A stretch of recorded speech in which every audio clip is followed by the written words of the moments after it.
कल MQM के हमारे कुछ दोस्तों ने एक प्रेस कॉन्फ्रेंस की और बदकिस्मती से एक मरतबा फिर जो बातें की गई उसमें वही लिसानी तकसीम की बात की गई।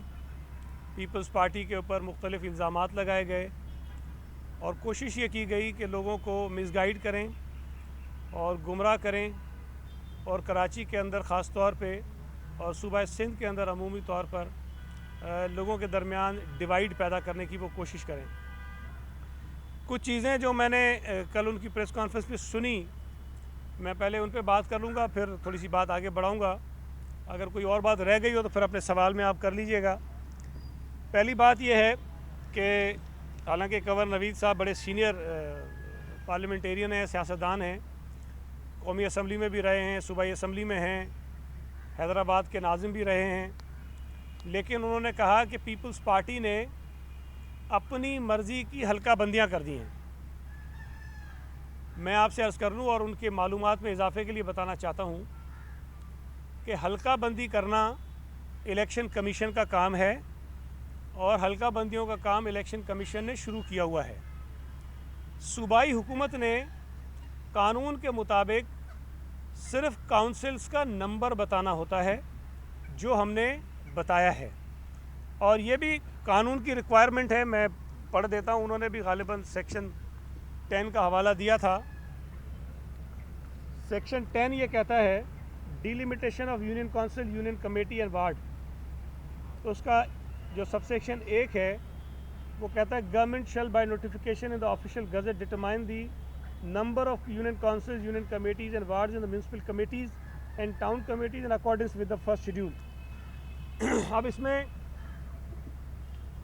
म्यूनसिपल कमेटीज़ की बात है और टाउन कमेटीज़ की बात है लेकिन चूँकि कराची शहर में म्यूनसिपल कॉरपोरेशंस थी और हमने वो म्यूनसिपल कॉरपोरेशंस ख़त्म करके टाउन्स बना दिए, और ये टाउन्स भी अपोजिशन की जमातों से जो मशावरत हुई थी नासिर हुसैन शाह साहब की, जो उन्होंने खतूत लिखे थे, जो उनकी तरफ से जवाब आए थे, उसमें अक्सरियत की राय ये थी कि कराची में टाउन्स बनाए जाएं DMCs की जगह पर। अगर हमने अपनी ज़ाती पसंद को तरजीह देनी होती तो मैं आपको पहले बता चुका हूँ कि मुझ समेत पार्टी के कई साथियों की ये राय थी कि कराची के अंदर DMCs को ही रखा जाए, इसलिए कि शायद हमें वो ज़्यादा सूट करती हैं। लेकिन हमने वो नहीं किया और हमने टाउन्स बनाए इसलिए कि कुछ अपोजिशन की जमातों की ये राय थी कि कराची में टाउन्स होने चाहिए। अब दूसरी बात उन्होंने ये कही कि जी जो आबादी का तनासुब रखा गया है वो शायद ठीक नहीं है, बहुत ज़्यादा फ़र्क है। तो मैं ये गुजारिश कर दूं आपसे कि टाउन्स की आबादी है 5 लाख से लेकर 7.5 लाख तक, और सिंध हुकूमत ने ये इलेक्शन कमीशन की तरफ से था कि हमें बताया जाए कि किस ज़िले के अंदर कितने टाउन्स बनाए जाएंगे।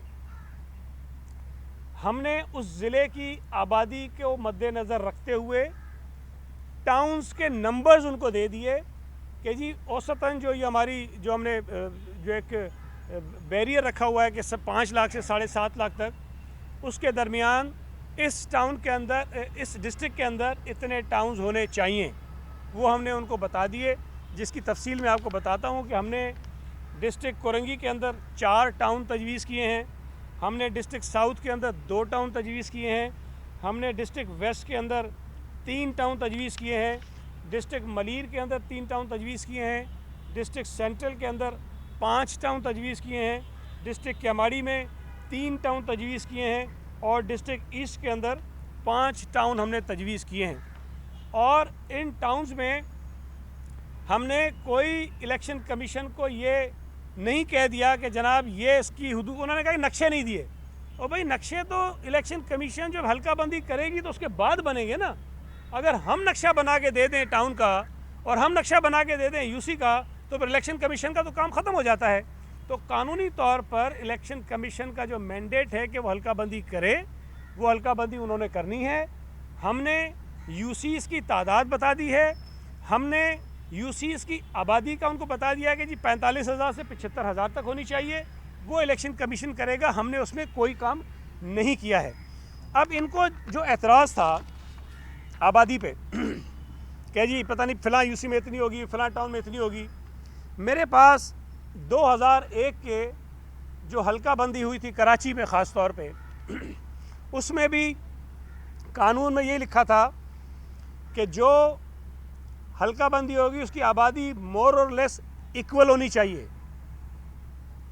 लेकिन हुकूमत के पास ये इख्तियार था कि वो इस आबादी के तनासुब से हटकर भी कोई हल्का बंदी कर सकती है, लेकिन उसकी वजूहात उनको देनी पड़ेंगी। ये 2001 के कानून में भी लिखा हुआ है। एग्जैक्टली यही इस कानून में भी है जो हमने तरमीम की है उसके अंदर है।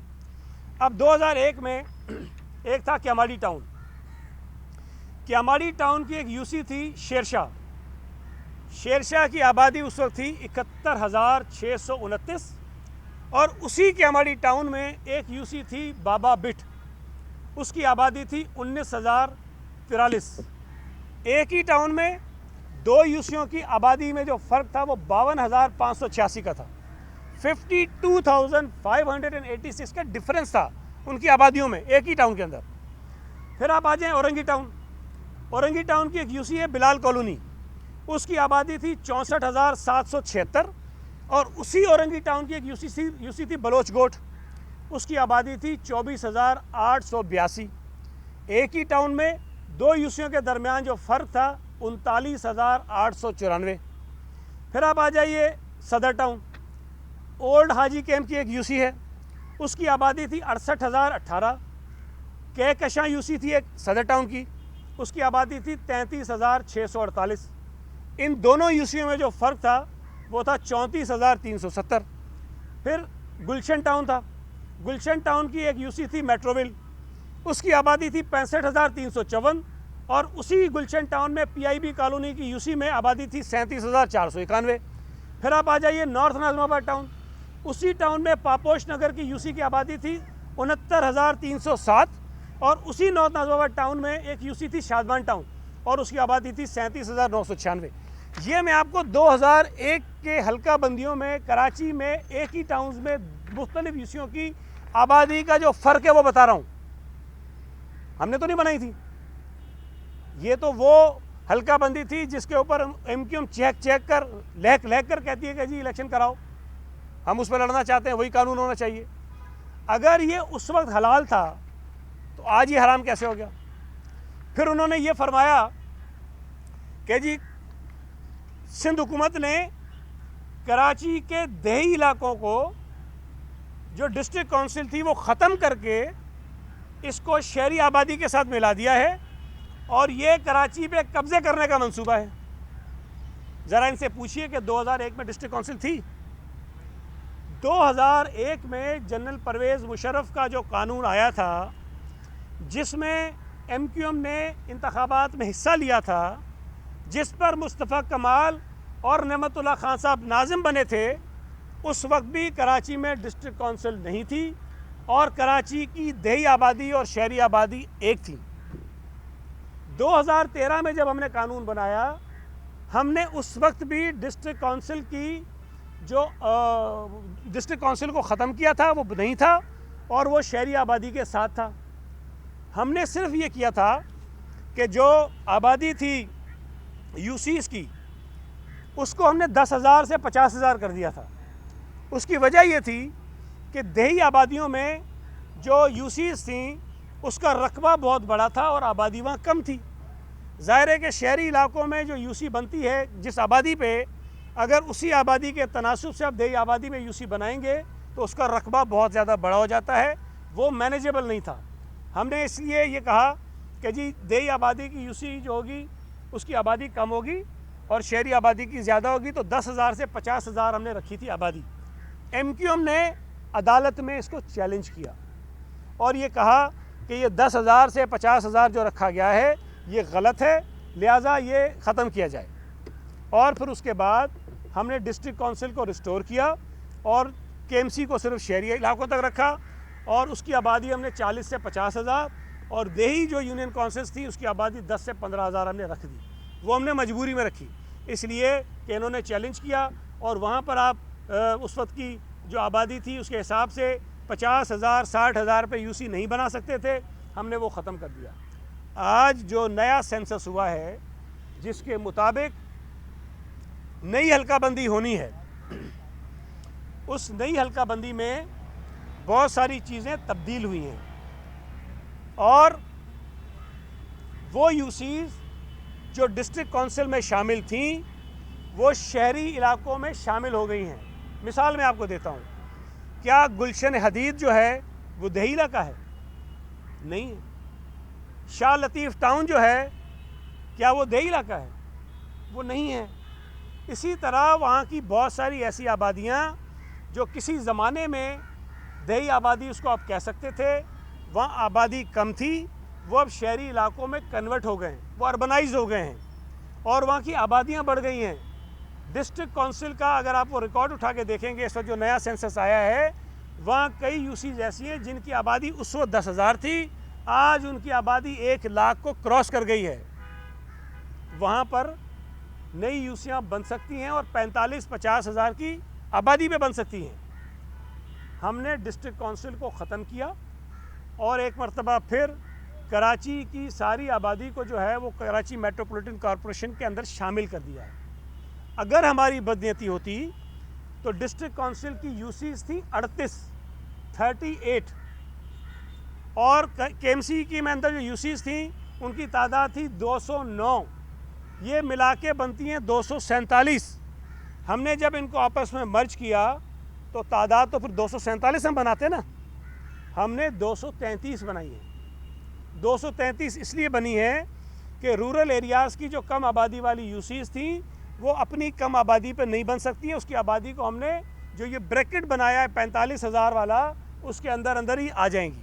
तो वहाँ की भी कोई यूसी 40-45 हज़ार से कम आबादी पे नहीं होगी और वो 233 यूसियों के अंदर शामिल हो जाएंगी। अब इसके अंदर मुझे बताइए कि कौन सी ऐसी बदयानती है जो हमने की, और ये हो चुका है पहले। मैंने आपको मिसालें दी हैं, डिस्ट्रिक्ट काउंसिल पहले भी नहीं था। अगर हम मुशर्रफ करता है, एमक्यूएम जीतती है तो वो ठीक है, लेकिन पीपल्स पार्टी अगर कर लेती है तो बुरी बात है। ये कहते हैं कि हमने जीतने के लिए अपनी मर्जी से बना दिया। भाई मुझे एक बात बताइए, 2001 में हैदराबाद को किसने तोड़ा था? एमक्यूएम ने तोड़वाया था। क्यों तोड़वाया था? कि एमक्यूएम का नाज़िम बने वहाँ से। मटियारी आपने अलग किया, टंडोलायर आपने अलग किया, टंडो मोहम्मद खान आपने अलग किया। एक हैदराबाद में से इन्होंने कोई 9 डिस्ट्रिक्ट बना दिए, इसलिए कि एमक्यूएम अपनी चौधराहट बनाए और वो हैदराबाद का डिस्ट्रिक्ट को जीत जाए। तुमने बददियानती पे उस वक्त ये सारा काम करवाया। और उस वक्त अगर कराची के अंदर हम कहते थे कि जी मुख्तलिफ डीएमसी बनाओ तो उसकी मुखालफत करते थे। हैदराबाद को तोड़ना कबूल है, कराची में अलग अलग बनाना जो है वो कबूल नहीं है। यहाँ उनको सूट करता है तो ये अच्छा, वहाँ उनको वो सूट करता है तो वो अच्छा। 2001 में जो सूबाई और कौमी की हल्काबंदियाँ हुई, जिस पर फिर बाद में 2002 के इलेक्शंस हुए, उस हल्काबंदी को उठाकर तो देखो कि उन्होंने किया क्या था। मेरा अपना इलाका जो चनेसर गोड का था, इतनी गली में से काटा इन्होंने, इतनी गली में से, ये इलाका इधर, ये इलाका इधर। बदयानती तो ये है। उस वक्त तो हल्काबंदियाँ हुकूमत करती थी, आज की हल्काबंदियाँ इलेक्शन कमीशन करता है और इसका पूरा एक क्राइटेरिया है जिसको इलेक्शन कमीशन ने फॉलो करना है। इलेक्शन कमीशन अगर हल्काबंदी ठीक नहीं करेगा, हमें एतराज़ होगा तो हम उसके ऊपर भी कंप्लेंट फाइल करेंगे, हम एतराज़ दायर करेंगे कि आपने गलत किया है, और जमातें भी करेंगी। इलेक्शन कमीशन के पास भी ये एतराज़ात फाइल होंगे और उन्होंने अगर नहीं एड्रेस किया तो वो हाई कोर्ट में भी जाएंगे, सुप्रीम कोर्ट में भी जाएंगे। एक पूरा तरीक़ेकार मौजूद है कि अगर किसी जमात को हल्काबंदी के ऊपर किसी किस्म का एतराज़ होगा तो वो अदालतों में जाकर वो अपना फाइल कर सकते हैं एतराज़ात, उस पर रेमेडी ले सकते हैं वो। दूसरा उन्होंने कहा नाम, कि जी नामों पर एतराज़, और बड़ी अजीब बात की। कहते हैं गुलशन इकबाल जो है उस टाउन का नाम हमने गुलशन रख दिया है। वो भाई हम गुलशन इकबाल कर देंगे, नाम का क्या इशू है, कोई मसला नहीं है। लेकिन ये जो अपने आप को चैम्पियन कहते हैं, उनको पता नहीं है कि गुलशन इकबाल अल्लामा इकबाल के नाम पे नहीं है। वो फरमा रहे थे ये तो शायर मशरिक अल्लामा इकबाल और उनके नाम पर है। भाई उसके नाम पर गुलशन इकबाल नहीं है, थोड़ी तारीख पढ़ें। गुलशन इकबाल हकीकत में इकबाल गोड था, इकबाल गोड था, इकबाल गोड था। बाद में वो इकबाल गोड से गुलशन इकबाल बन गया। वो इकबाल गोट अल्लामा इकबाल के नाम पे नहीं था, वो एक पुरानी आबादी थी कराची की, वहाँ जो रहने वाले लोग थे उनमें उनका जो जिसने वो गोट आबाद किया था उसका नाम इकबाल था, उसके नाम पर ये इकबाल गोट पड़ा। उसके बाद ये गुलशन इकबाल बन गया। और अगर इनकी ख्वाहिश है नाम गुलशन से गुलशन इकबाल हो तो हमें कोई एतराज़ नहीं है, नाम गुलशन से गुलशन इकबाल हो जाएगा। इसमें कोई, इसको भी लिसानी वो देने की कोशिश की इन्होंने। और इस पर तो उन्होंने कहा कि पता नहीं हम पाकिस्तान के भी कई गद्दार हैं, पता नहीं हम मुहब वतन हैं कि नहीं। अब ज़हनियत तो देखें खुदा के लिए इनकी। फिर वो आ गए साइट पे। साइट तो भाई इंडस्ट्रियल एरिया है, कोई तारीख़ी नाम नहीं है, किसी शख्स का नाम नहीं है, किसी आबादी का नाम नहीं है। वहाँ अगर हमने टाउन का नाम मोरड़ो मीर भर के नाम पे रख दिया, उसको भी कहते हैं लिसानियत की बुनियाद पर रखा। मोरड़ो मीर भर जिसके ख़ानदान के नाम पर कराची का नाम है, उसके नाम रखने पर एतराज़ है। इसमें कौन सी लिसानियत है भाई? दुनिया भर में तारीख़ी नामों को रखा जाता है ताकि वो ज़िंदा रहें। बम्बई का कोई पुराना नाम मुंबई था, उन्होंने बम्बई को बदल के मुंबई कर दिया, मुंबई कर दिया किसी वजह से, शायद वो तारीख़ी तौर पर उस तरह से ठीक था। और बहुत सारे नाम बदल जाते हैं। तो अगर हमने मोरलो मीर बहर जो एक ऐसा करैक्टर है, ऐसा किरदार है जिनकी बदौलत ये कराची शहर आबाद हुआ है, उसका नाम रखने पर एतराज़ है। सोच आप देख लीजिए। फिर एक आ गया जी चनेसर टाउन रख लिया उन्होंने। कहते हैं जी वो राजा साहब महमूदाबाद के वो था। भाई राजा साहब महमूदाबाद का एहतराम है, लेकिन मुझे बताइए कि कराची में कब महमूदाबाद के नाम से कोई टाउन था? महमूदाबाद की आबादी मौजूद थी, वो आबादी मौजूद है, उसका तो नाम हमने तब्दील नहीं किया है, वो नाम अपनी जगह मौजूद है। चनेसर जो है उसको भी कहा कि नाम लिसानियत की बुनियाद पर है। भाई चनेसर हॉल्ट जो है वो चनेसर गोठ में नहीं है, वो मेरे हल्के में भी नहीं है। वो चनेसर हॉल्ट का नाम क्यों रखा था अंग्रेजों ने? भाई रेलवे स्टेशन का नाम जरा पूछे तो सही इनसे। ये कराची का अपने आप को चैंपियन कहते हैं ना कि जी हम दावेदार हैं, हम वारिस हैं। भाई ठीक है, लेकिन आपको तारीख का पता होना चाहिए। चनेसर हॉल्ट का नाम पाकिस्तान बनने से बहुत पहले रखा गया था, उस रेलवे स्टेशन का नाम। चनेसर गोठ एक आबादी है जो पाकिस्तान से बनने से बहुत पहले से आबाद है। मैं फिर कह रहा हूँ, अपने पुराने तारीख़ी नामों को प्रोटेक्ट किया जाता है, उनको बचाया जाता है, उनको संभाला जाता है, उनको ज़िंदा रखा जाता है। अगर हमने एक पुराना तारीख़ी नाम एक टाउन को दे दिया है, इसमें कौन सी लिसानियत है? चनेसर कोई यहूदी था, मतलब कोई भारतीय एजेंट था, कोई अमेरिकी एजेंट था, मतलब कौन था भाई जिसमें तुम्हें एतराज़ है? इसी धरती पर रहने वाला आदमी था, उसके नाम से आबादी है, उस आबादी की मुनासबत से रेलवे स्टेशन है। उस तशख़्ख़ुस को अगर हम बरकरार रखना चाहते हैं, आपको खुश होना चाहिए भाई, आपको अप्रिशिएट करना चाहिए कि हम पुराने तारीख़ी नाम को ज़िंदा कर रहे हैं, उसको मज़ीद उसको फैला रहे हैं। आपको इस पर भी एतराज़ है। और कुछ नहीं मिला तो नामों पे एतराज़ लेके आ गए। मैं फिर ये कह रहा हूँ कि हल्का बंदियों पर सिंध हुकूमत का कोई इख्तियार नहीं है। हल्का बंदी जो है वो इलेक्शन कमीशन का काम है। दूसरी गुजारिश मैं ये करूँ आपसे कि मुस्तफ़ा कमाल साहब भी कहते हैं कि हमें ये कानून तस्लीम नहीं है। भाई तू है कौन? मतलब तुम्हारा एक आदमी असेंबली में नहीं, तुम एक चेयरमैन की सीट जीतने के काबिल नहीं हो। पता नहीं कोई एक आधा कौंसल तुम्हारा बन जाए तो बड़ी बात है, वो भी कहता है कि हम नहीं मानेंगे। भाई ठीक है, तू कहता रहे कि कानून ठीक नहीं है, तुम कह दो कि इसके अंदर ये बुराइयां हैं, तुम कह दो कि इसके अंदर ये चीज़ होनी चाहिए, लेकिन मतलब ये कहना कि नहीं होने दूंगा, भाई ये क्या है? मतलब बंदे को कुछ थोड़ा सा होना चाहिए ना कि यार एहसास कि भाई मेरा वज़न कितना है। आदमी अपने वज़न के हिसाब से बात करता है ना। और वो कल कह रहे हैं 2001 का कानून करो, वो जमात इस्लामी भी करिए 2001 का कानून करो। ओ भाई तुम ये सारी ज़िंदगी बैठे रहो असेंबली के सामने, 2001 का कानून नहीं आएगा। पंजाब में नहीं है, केपी में नहीं है, बलूचिस्तान में नहीं है, इस्लामाबाद में नहीं है, सिंध में किसी की ख्वाहिश पर 2001 का कानून नहीं आएगा। इस कानून में जो तरामीम हुई हैं वो 2013 के मुकाबले में इसको बेहतर बनाने के लिए हुई है। इसको बेहतर बना रहे हैं हमने बेहतर बनाया है।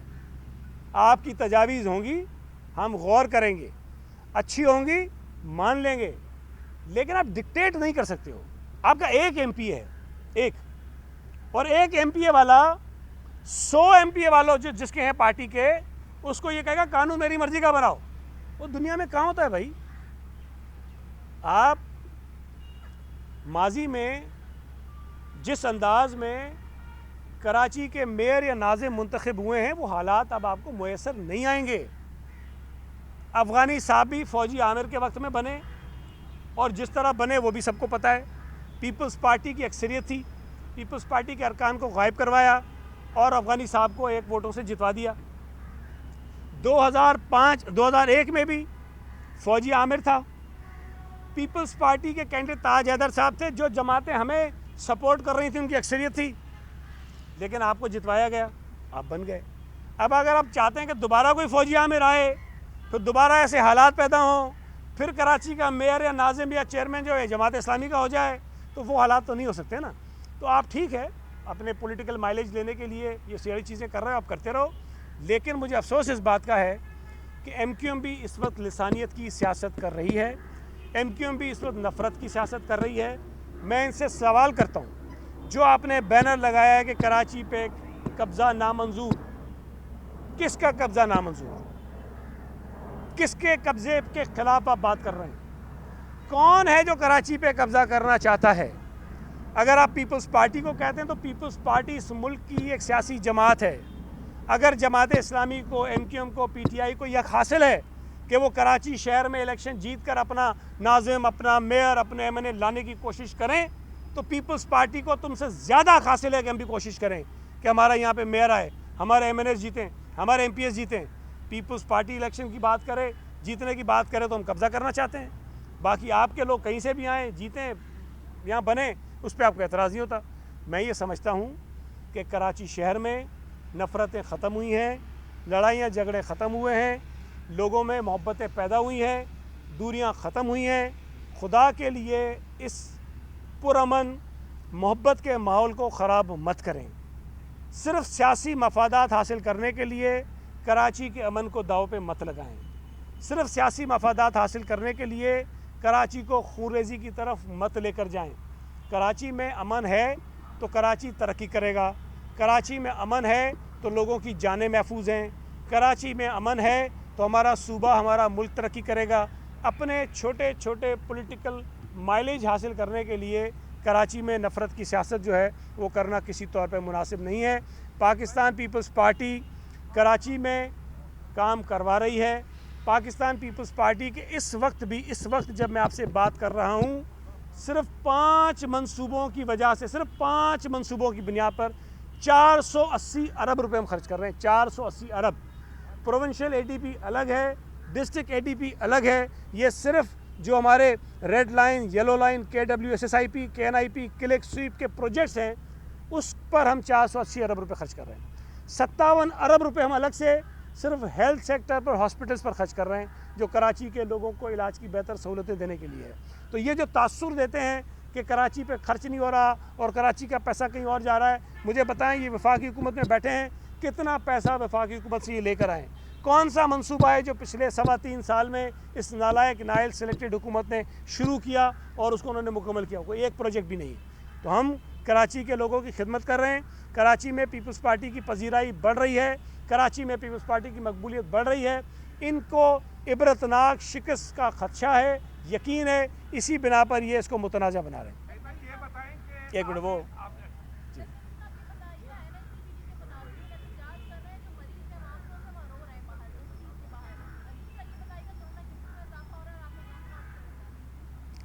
देखें, पहली बात तो मैं हमेशा कहता हूँ, ख़ास तौर पे जो सेहत के शोबे से वाबस्ता मुलाजमीन हैं, डॉक्टर्स हैं, पैरामेडिक्स हैं, उनके इश्यूज़ अगर होते भी हैं तो उन्हें हड़ताल की हद तक नहीं जाना चाहिए। देखें, ये ज़्यादती होती है उन गरीब लोगों से जो सरकारी हॉस्पिटल्स में आते हैं, बीमार होते हैं, तकलीफ़ में होते हैं और उनको इलाज की सहूलतें अगर मुयसर नहीं आएंगी तो लोगों की जानें भी जा सकती हैं। तो मेरी गुजारिश होगी तमाम उन मुलाजमीन से जो एहतजाज कर रहे हैं, एहतजाज के कोई ज़्यादा बेहतर तरीके भी हो सकते हैं जिससे आपका प्रोटेस्ट भी रिकॉर्ड हो जाए और लोगों को जो इलाज की सहूलतें वो भी मिलती रहें। तो मेरा ख़्याल है कि ये मुनासिब बात नहीं और उसको हल करने की हम कोशिश कर रहे हैं और पहले भी इस किस्म की चीज़ें आती हैं, डिमांड्स आती हैं, हम करते रहते हैं और हमने अपने जितने भी सरकारी मुलाजमीन हैं उनका हमेशा ख्याल रखा है, उनको बेहतर सहूलतें और बेहतर मराहत दी हैं। कोविड की जो सूरत हाल है वो बिल्कुल आपने ठीक कहा कि बढ़ रही है। हमारी कोशिश है कि लोग वैक्सीनेशन करवाएं। वैक्सीनेशन कराने से अगर आपको खुदा न खास्ता कोविड हो भी जाता है तो बड़ा माइल्ड होता है और उसका नुकसान नहीं होता। इस मरतबा आप ये देखें कि जहाँ केसेस में इजाफ़ा हो रहा है वहाँ अल्लाह का शुक्र है कि जो लोगों की जो डेथ्स हैं वो उस तनासुब से नहीं हो रही हैं, इसलिए कि लोगों ने वैक्सीनेशन करवाई है, उससे काफ़ी हमें बचत हो रही है। तो अब जहाँ रैली वो लॉन्ग मार्च हमारा अभी उसमें 1.5 महीना है, हम कोशिश करेंगे कि वैक्सीनेशन हो जाए, कुछ एहतियाती तदाबीर हों ताकि ये नंबर कम आ जाए। लेकिन इस वक्त मुल्क में जो सियासी माहौल है, लोग इमरान खान की पॉलिसीज़ की बिना पर ख़ुदकुशियाँ करने में मजबूर हैं, बहुत मुश्किल में है। तो ये भी हमारी ज़िम्मेदारी है कि जहाँ कोविड से हम लोगों को बचाने की कोशिश करें वहाँ इमरान खान की जो बीमारी लाक है इस कौम को, उससे भी बचाने की कोशिश करें।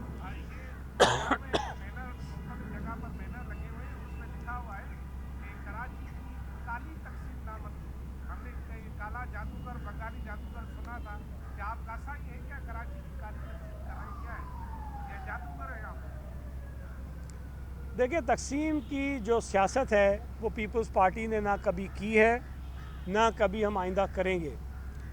कराची के लोगों को, सूबा सिंध के लोगों को तकसीम करने की सियासत MQM करती रही है, कोशिश अब भी कर रही है और उनके साथ इस वक्त जमात इस्लामी मिली हुई है।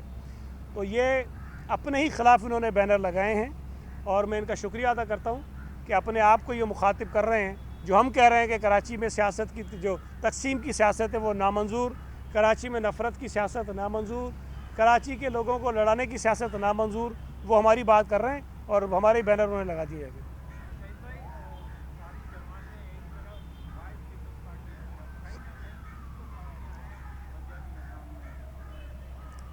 यार, अगर आप सूबा सिंध की इंतखाबी तारीख़ को उठाकर देखें तो हमेशा से Peoples Party versus all parties रहा है। जो JUI विफाक में, KP में, पंजाब में मुखालफत करती है PTI की, यहाँ पर वो PTI के साथ इत्तेहाद कर लेती है। जो PMLN मुखालफत करती है PTI की, यहाँ पर इनका एक मुश्तरक अलायंस बन जाता है जिसमें PTI भी शामिल होती है। शाह महमूद कुरैशी को उन्होंने सपोर्ट किया, अरबाब गुलाम रहीम को उन्होंने सपोर्ट किया, इरफानुल्लाह मरवत को उन्होंने सपोर्ट किया। तो ये सिंध की सियासत जो है वो पीपल्स पार्टी के ख़िलाफ़ इन तमाम जमातों को इकट्ठा कर देती है। लेकिन अल्लाह का शुक्र है जितने भी इंतखाबात हुए ये सारे इकट्ठे होते हैं, फिर भी ये सुकड़ते जा रहे हैं और पीपल्स पार्टी तन तना जो है इनको इलेक्शंस में शिकस्त दे रही है। इस वक्त भी ख़ास तौर पे कराची में PTI को पता है कि वो हारेंगे, MQM को पता है कि वो हारेंगे, जमात इस्लामी को पता है कि वो हारेंगे, इसलिए वो पीपल्स पार्टी के ख़िलाफ़ इकट्ठे हो रहे हैं। मुझे हैरत नहीं होगी कि किसी दिन आपको एक प्लेटफॉर्म पर जमात इस्लामी, MQM, PTI और दीगर जमातें खड़ी हुई नज़र आए पीपल्स पार्टी के ख़िलाफ़।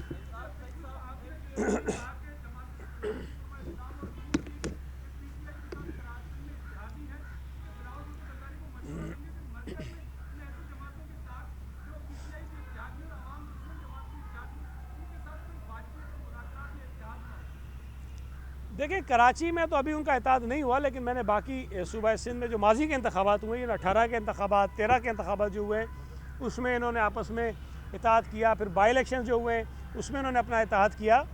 लेकिन ये देखें, कराची की हद तक अगर हम ये बात करें तो मेरे हिसाब से मुल्की सतह पर जो सूरत हाल है उसके तनासुब में कराची का इशू छोटा है। अगर ये जमातें PTI को सपोर्ट करती हैं तो ये अपने आप को ख़ुद एक्सपोज करेंगी पाकिस्तानी कौम के सामने। तो मैं ये समझता हूँ कि शायद पीपल्स पार्टी को इसका इतना नुकसान नहीं होगा जितना जमात इस्लामी को, JUI को या दीगर जमातों को होगा। इसके आशा नहीं के भाई जी।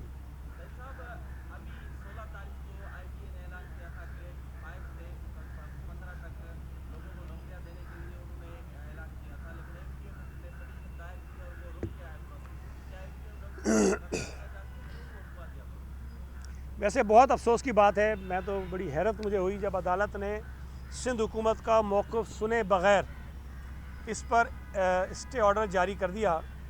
मैं आपको बताऊं कि सिंध हाई कोर्ट में जब जजेस की अपॉइंटमेंट होनी थी ना, जजेस की, जो लोअर कोर्ट्स में जजेस भर्ती होते हैं, सिंध हाई कोर्ट ने ख़ुद सक्खर IBA की खिदमात ली टेस्ट करवाने के लिए। इसका मतलब ये है कि सक्खर IBA के ऊपर हाई कोर्ट को भी एतमाद था कि ये जो टेस्टिंग सर्विस इनकी है वो बड़ी क्रेडिबल है और उसके ऊपर उनका एतमाद था। फिर हाई कोर्ट ने, आपके इल्म में होगा कि सिंध पब्लिक सर्विस कमीशन को एक मरतबा ये कहा कि आप जो आपके टेस्ट हैं वो आप नहीं करेंगे, अपने टेस्ट भी आप सक्खर IBA से करवाएं। इसका मतलब ये है कि हाई कोर्ट को इतना एतमाद था कि पब्लिक सर्विस कमीशन के मुकाबले में सक्खर IBA की जो क्रेडिबिलिटी है शायद वो ज़्यादा है। फिर हाई कोर्ट ने एक फ़ैसले में सिंध हाई कोर्ट को सिंध हुकूमत को ये डायरेक्टिव इशू की कि आप जितने भी अपॉइंटमेंट्स करेंगे उसके जो टेस्ट हैं वो सक्खर IBA से कराएं। फिर आपको याद होगा कि जब एजुकेशन में हमने 47,000 टीचर्स भर्ती किए तो हमने IBA कराची को भी लिखा और IBA सक्खर को भी लिखा। IBA कराची ने माजरत कर ली, उन्होंने कहा कि हमारे पास इतना सिस्टम नहीं है बड़ा, हमारे पास इतना हमारा निज़ाम नहीं है कि हम पूरे सिंध में इस तरह की कोई टेस्टिंग सर्विस आपको फराहम कर सकें। हमारे पास सक्खर IBA के अलावा कोई चॉइस नहीं बची और हमने 47,000 टीचर्स भर्ती किए हैं जो IBA सक्खर ने किए हैं और प्योरली 100% मेरिट पे किए हैं, जिसके ऊपर कोई एतराज़ हमारे सामने अभी तक नहीं आया। जब ये ग्रेड 5 से लेके 15 तक की भर्तियों की बात आई तो सिंध हुकूमत ने इस निज़ाम को आसान और सहल बनाने के लिए, ट्रांसपेरेंट बनाने के लिए एक नया तरीक़ेकार निकाला। पहले क्या होता था कि मिसाल के तौर पे एजुकेशन डिपार्टमेंट में नौकरियां आईं, लोगों ने अप्लाई किया और फिर उन्होंने टेस्ट दिया और फिर इंटरव्यू दिया। फिर उसके बाद एग्रीकल्चर में नौकरियां आईं, फिर उसी आदमी ने अप्लाई किया, फिर दोबारा टेस्ट दिया, फिर दोबारा उसने इंटरव्यू दिया। फिर किसी तीसरे डिपार्टमेंट में आई, वहाँ अप्लाई किया, फिर उसने टेस्ट दिया, फिर उसने इंटरव्यू दिया। तो एक शख्स जो है वो अगर 20 डिपार्टमेंट्स में अप्लाई करता था तो 20 मरतबा उसको टेस्ट देना पड़ता था। हमने उनकी सहूलत के लिए ये किया कि पहले हम टेस्ट करवा लेते हैं IBA सक्खर से, जो क्रेडिबल है इस वक्त पूरे मुल्क में। सक्खर IBA की क्रेडिबिलिटी को कोई चैलेंज नहीं कर सकता। और मैं आपको बता रहा हूँ कि बहुत सारे इदारे हमें सिफारिशें करवा के आते हैं कि हमारी टेस्टिंग सर्विस ले लो और हम आपके लोगों को अकोमोडेट करेंगे, कहते हैं हमें आके। हमने उनको रिफ्यूज़ किया है। हमने सक्खर IBA को लिया जो कोई अकोमोडेट नहीं करता हमारे लोगों को, प्योरली मेरिट के ऊपर वो टेस्ट करते हैं। हमने ये कहा कि सूबाए सिंध में ग्रेड 5 से 15 के लिए जो लोग क्वालिफाई करते हैं वो आकर एक मरतबा टेस्ट दे दें और वो जो शख्स टेस्ट में क्वालिफाई कर जाएगा फिर किसी भी महकमे की जो नौकरी आएगी उसमें वो अप्लाई करेगा तो उसको टेस्ट नहीं देना पड़ेगा। हमने सूबाए सिंध के उन नौजवानों के लिए आसानी पैदा की कि फ़ीस एक मरतबा दें, टेस्ट एक मरतबा दें, उसके बाद सिर्फ इंटरव्यू में जाके वो बैठ जाएं। अब मुझे हैरत हुई, जो पिटीशन उन्होंने फाइल की है उसमें कहते हैं जी कराची IBA को छोड़ दिया, सक्खर IBA को ले लिया। तासुर ये देने की कोशिश कर रहे हैं कि सक्खर IBA जो है वो सक्खर के लोगों को भर्ती करेगा सिर्फ। मतलब इनकी अकल पे मैं मातम ना करूं तो क्या करूं। मतलब जो एक काम बेहतर हुआ है, ट्रांसपेरेंट हुआ है, लोगों को अकोमोडेट करने के लिए, बेहतर तरीके से आसानी करने के लिए किया है, उस पर भी एतराज़। और अफसोस की बात है कि सिंध हाई कोर्ट ने भी हमें नहीं सुना और स्टे कर दिया। अब मुझे बताइए कि अगर हम सक्खर IBA से भी ना कराएं तो हम किससे कराएं भाई। जो तरीक़ेकार हमने अडॉप्ट किया है नौकरियों को ट्रांसपेरेंट बनाने के लिए, कोई हमें आके बता दे कि जी इससे बेहतर ये हो सकता है, वो आप कर लो, हम वो करने को तैयार हैं। अदालत खुद कहती है कि सक्खर IBA से कराओ। अदालत अपने जो जज भर्ती करती है सक्खर IBA से करती है। 47,000 टीचर हमने भर्ती किए, सक्खर IBA से किए, कोई एतराज़ नहीं है। अब MQM को इसलिए एतराज़ है, मैं नाम नहीं लेना चाहता हूँ, बहुत सारी चीज़ें मेरे पास हैं। आके इनके लोग मुझसे क्या बातें करते रहे मैं बताना नहीं चाहता हूँ। हमने उनकी बातें नहीं मानी है ना। हमने कहा नहीं, ट्रांसपेरेंट तरीके से नौकरियां देंगे, अदालत में चले गए।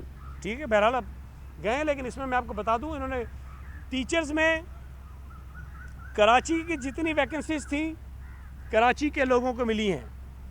कराची भी क्या, बल्कि एक यूसी की हद तक हमने महदूद किया है कि जिस यूसी में रहने वाले लोग हैं उन्हीं यूसीज को जो है वो वहाँ पर अकोमोडेट किया गया है। तो भाई इसमें कैसे एकतलफी हो रही है? अगर ये भी जो हमने टेस्टिंग जो ले रहे थे उसमें भी डोमिसाइल जो है वो लाजमी है। जाली डोमिसाइल की बात आई तो सिंध हुकूमत ने सख्ती की उसके ऊपर भी, जाली डोमिसाइल के ऊपर। अब आप बताइए ना, आप ये तो नहीं कह सकते कि जाली डोमिसाइल बन रहे हैं। भाई आप पॉइंट आउट करो कि जी फला आदमी का डोमिसाइल जाली बना है, हम आके उसकी इंक्वायरी कर लेंगे, रिजेक्ट कर देंगे। तो मैं ये समझता हूँ कि एमक्यूएम की ये पिटीशन बदनीयती पर मबनी है और सिर्फ हर चीज़ को मुतनाज़ा बनाने की वजह से फ़ाइल की गई है। और मुझे 100% उम्मीद है, यकीन है कि सिंध हाई कोर्ट के मौजूद जज साहिबान के सामने जब सिंध हुकूमत ये चीज़ें रखेगी तो ये स्टे ऑर्डर ख़त्म हो जाएगा।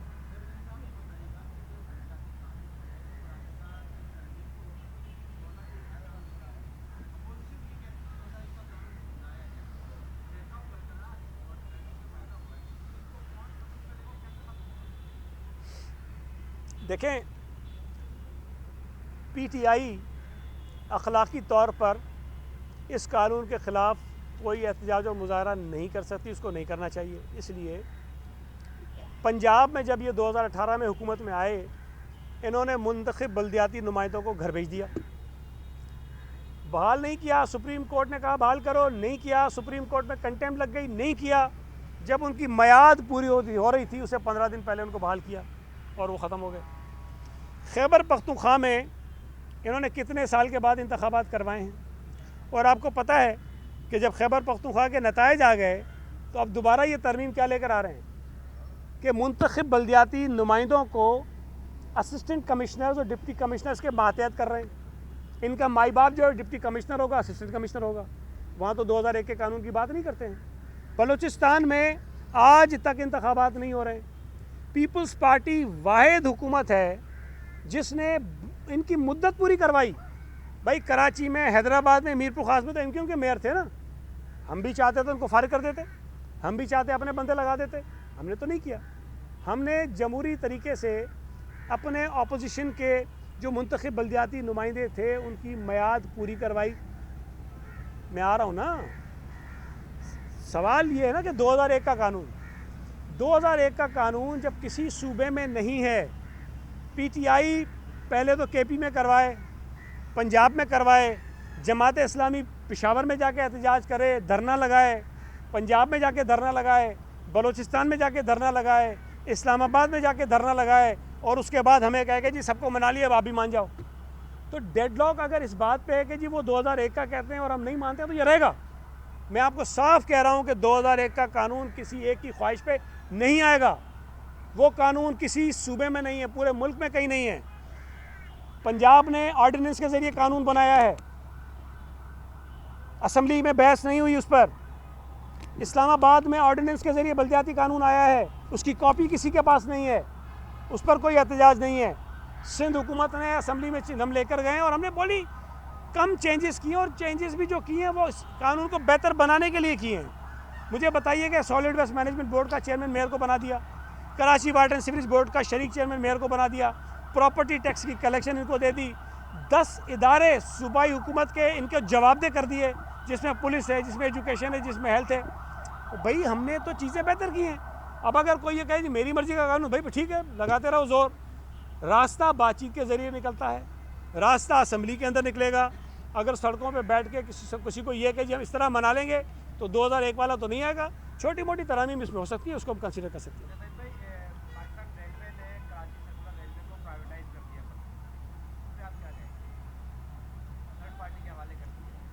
देखिए मैंने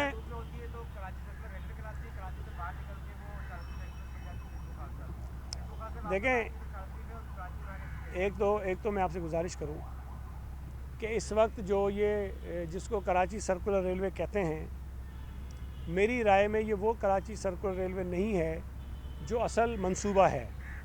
ये कराची की वो लोकल ट्रेन है जो कभी हम बचपन में सुना करते थे कि चलती है, और उस लोकल ट्रेन का भी ये पूरा मुकम्मल रूट पे ये नहीं चल रही है, बहुत ही मुख्तसर एरिया में ये चला रहे हैं। तो मैं नहीं समझता कि इसकी कोई अहमियत और अफादियत है।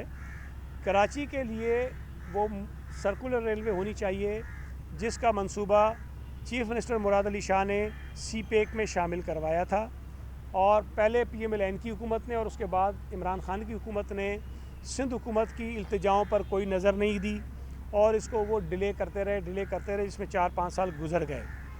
अब अगर PTI की हुकूमत ने कराची ट्रांसफॉर्मेशन प्लान में कहा है कि जी KCR को हम करेंगे, तो फिर वही KCR शुरू करवाएं जो CPEC के अंदर शामिल है, जिसकी मंजूरी चीफ़ मिनिस्टर मुराद अली शाह साहब ने उस वक्त चाइना के हुकूमत में जो मुख्तलिफ़ फोरम्स हैं, CPEC के जो मुख्तलिफ़ फोरम्स हैं, उनसे जो मंजूरी ली हुई है। ठीक है।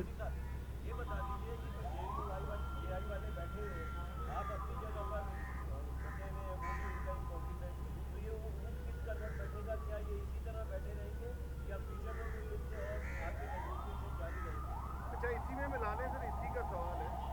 हाफिज साहब ने कहा कि सिर्फ दरवाज़ा अंदर छलांगने की ज़रूरत है, सारे लुटेरे गासे पता नहीं क्या क्या नाम लिए, बोला वो अंदर बैठे हुए हैं, तो क्या ये मुंतखब नुमाइंदों की तौहीन नहीं है? देखिए, अब किसी की ज़बान तो हम नहीं बंद कर सकते ना, वो जो कहना चाहते हैं इंसान, वो कहते हैं ना कि जी इंसान की ज़बान जो है उसका अपना किरदार बताती है, ठीक है ना। तो मैं उस पर तो कोई कमेंट नहीं करूँगा, लेकिन जो बात आपने पूछी, देखें उसूली तौर पर, अखलाकी तौर पर, आइनी तौर पर कानून बनाना असम्बली का इख्तियार है। असम्बली को कोई बैठ के डिक्टेट नहीं कर सकता, मेजॉरिटी को बैठ के कोई डिक्टेट नहीं कर सकता कि जी इस तरह का कानून बनाएं।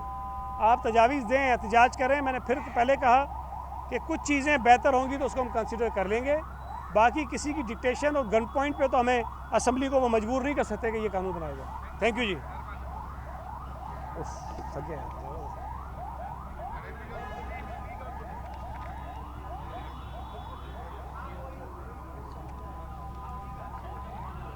Thank you.